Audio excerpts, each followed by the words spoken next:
Hi everyone, it's time to mix with Donna, and tonight we're making pizza for dinner.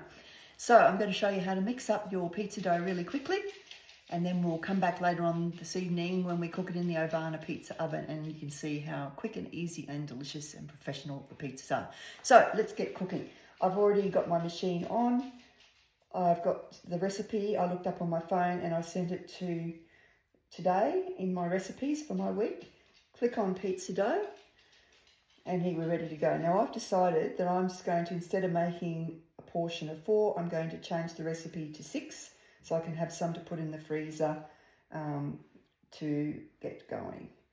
So we'll just get that ready to start.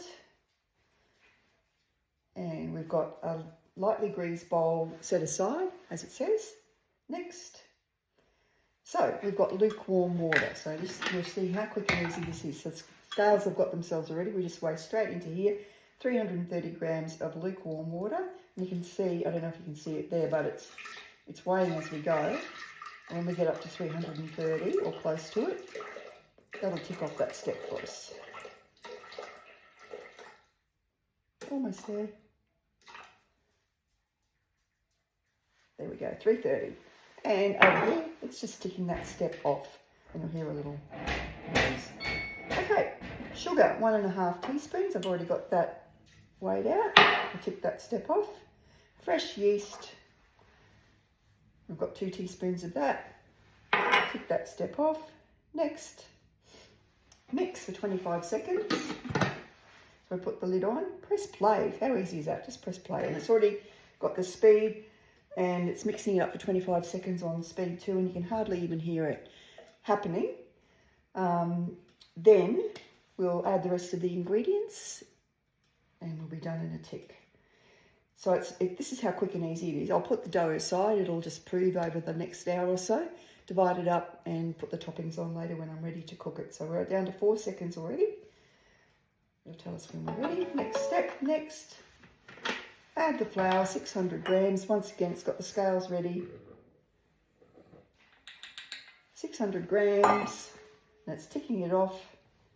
Extra virgin olive oil. Just grab that from around here. We need 45 grams of that. Once again, it's just weighing it for me.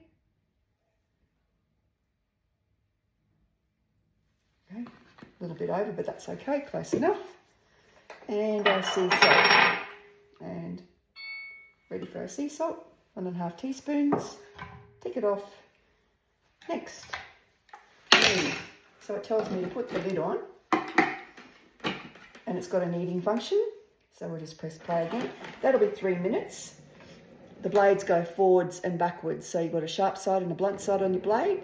And this is how the dough mixes up, and it gives it a really good knead without any of the hard work. All we have to do is put it out onto the bench, shape it into a ball. So that's simple as that. So tonight's toppings, we're going to have, I've got some leftover roast beef in the freezer. You can have that with just some capsicum and onion and mushrooms and a bit of barbecue sauce. And the other one we're making is a pear and gorgonzola, which we'll finish off with some rocket at the end, and it's really yummy. I'm just using up some produce that I've got already here that needs to be used in the next day or so. All right, we'll just press pause for a sec. And we're back, and we've just got the last 25 seconds here. So it's a 3-minute knead time. In that time, I've wiped a couple of things down, moved a few things out to start to clean up as we go. Now this is a low waste pizza tonight because I'm just using up things that we already had around. So using up seasonal produce and leftovers on a pizza is a really good way to make the dollar go further. 4 seconds to go, and then I'll give you a look at the dough inside. Love the little song it makes. So let's have a look. There's our dough inside. So all we do, we tip it out onto our bench, a little bit left in there, but you can see it leaves it pretty clean. I'll put that on to wash itself in a minute. So here's our dough just down here. Make it into a ball. This is about as hands-on as you have to get. Bit of a rough ball there. Into our bowl. I'm just going to cover it up keep the air off it with our Thermomat, and we'll come back later and we'll see the rest of the pizza making. But how easy is that so far? Stay tuned.